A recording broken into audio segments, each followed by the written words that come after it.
میرے ایک استاد ہیں، وہ مجھے ایک دن آ کے کہنے لگے کہ کچھ لوگ کہتے ہیں کہ رضا ثاقب کے پاس تسخیر قلوب کا وظیفہ ہے، اور وہ صبح فجر کے وقت جب سورج چڑھا ہوا ہوتا ہے تو سورج کی جانب منہ کر کے پڑھتا ہے، اور اس کے والد صاحب نے اسے بتایا ہوا ہے، تو اتنے لوگوں کا جو ہجوم ہے اس کے پاس یہ اس وظیفے کی وجہ سے ہے۔ تو میں نے کہا استاد جی اگر آپ اجازت دیں تو اس مرتبہ مصطفی اجتماع میں وہ وظیفہ بتا ہی نہ دوں سب کو۔ تو میں نے ان کو کہا کہ میں اس مرتبہ بتاؤں گا، تو خیر مصطفی اجتماع کے اوپر جو کیفیت تھی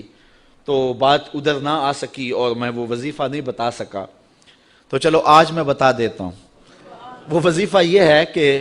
جس نے یہ بتایا ہے کہ فجر کے بعد پڑھتے ہیں اس کو مغالطہ لگ گیا، میں فجر کے بعد نہیں پڑھتا، وہ وظیفہ شروع ہوتا ہے ظہر کے وقت اور ختم ہوتا ہے جا کے رات 2 بجے، اور وہ ایک جگہ بیٹھ کے نہیں پڑھنا پڑتا،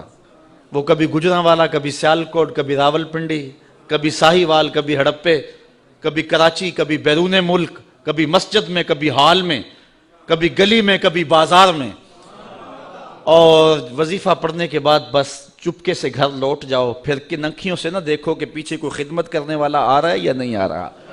اور پھر چپکے سے گھر چلے جاؤ، آرام سے سو جاؤ، 6 ماہ وظیفہ کر کے دیکھ لو زمانہ تمہارے قدم بھی چومے گا۔ تو یہ آسان سا وظیفہ ہے، اس سے کرو، محنت کرو، یہ ہے تسخیر قلوب کا وظیفہ۔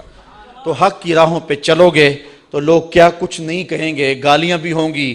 بلکہ اب تو گالی سے بات گولی تک جا پہنچی ہے۔ پہلے لوگ اپنے نظریے کو منوانے کے لیے دلائل دیتے تھے، پھر ممبر و محراب سے گالیاں شروع ہو گئیں،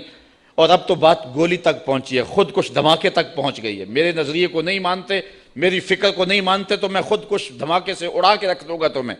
عجیب رنگ ڈھنگ ہو گئے، عجیب صورتیں ہو گئی، تو ظاہر ہے جس کے مفاد پہ زد پڑے گی وہ مخالفت کرے گا۔ وہ کیا کسی نے کہا تھا کہ لوگ تو فنکار ہیں اس درجہ کے پل بھر میں، سنگ در کعبہ سے بھی اصنام تراشے، تم کون ہو اور کیا ہے داغ کبابی، لوگوں نے تو مریم پہ بھی الزام تراشے۔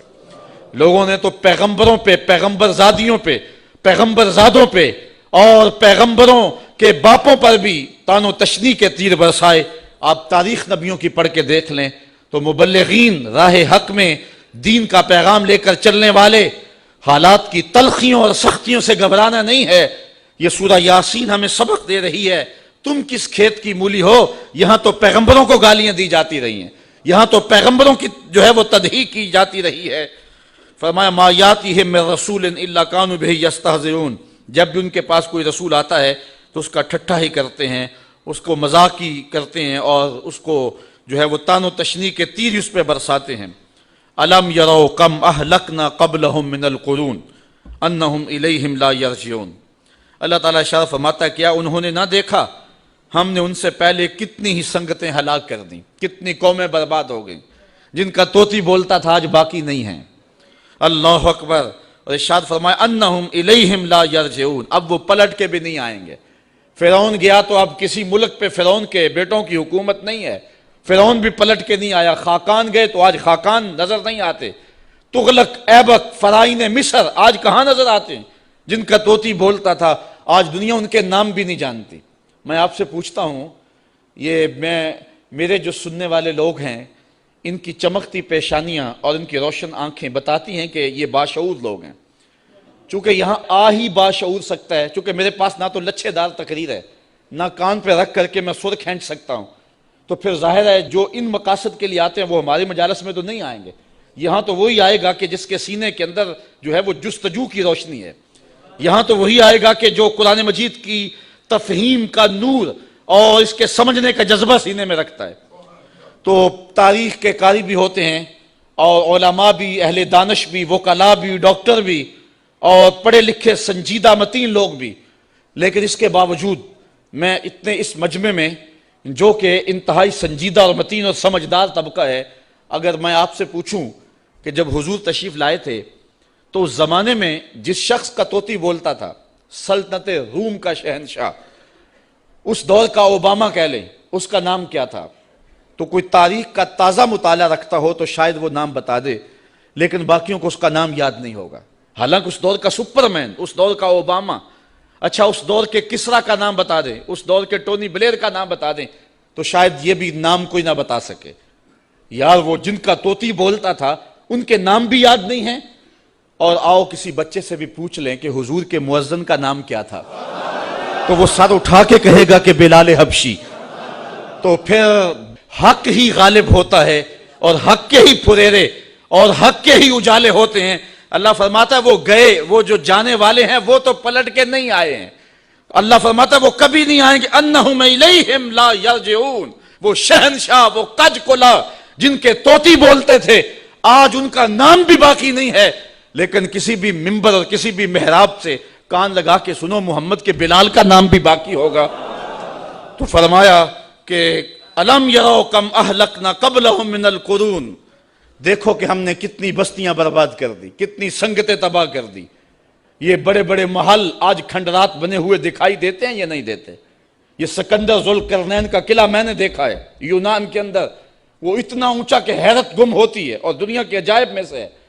لیکن وہاں حسرتیں ٹپک رہی ہیں، برس رہی ہیں۔ آج نہ سکندر کا جاہو جلال رہا، نہ اس کا تم تراک رہا۔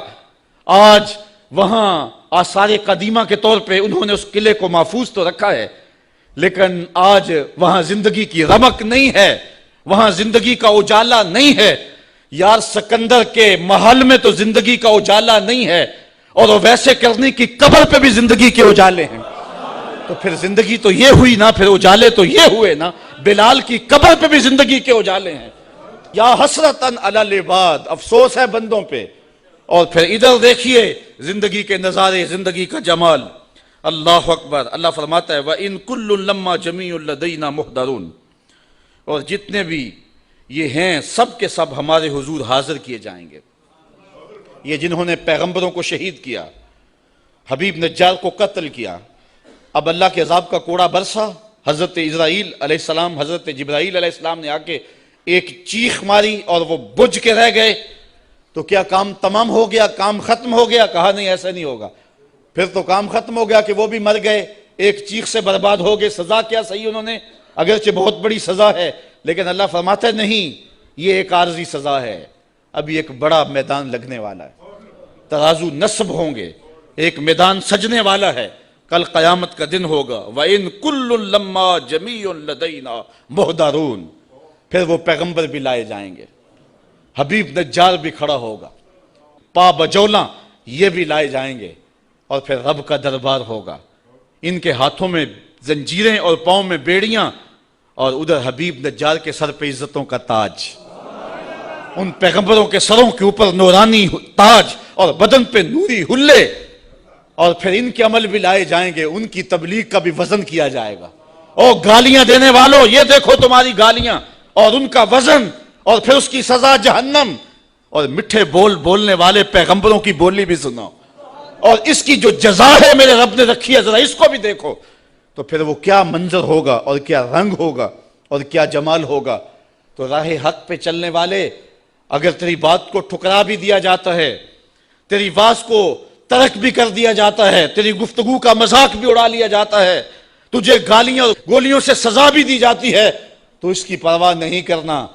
آج اگر بدن کٹ جائے، آج اگر تو تماشا بن جائے، آج لوگ تجھے گالیاں دے،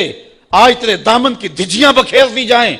آج تجھے جو ہے وہ تان و تشنیع کے تیر برسائے جائیں، آج الزام تراشیاں کی جائیں،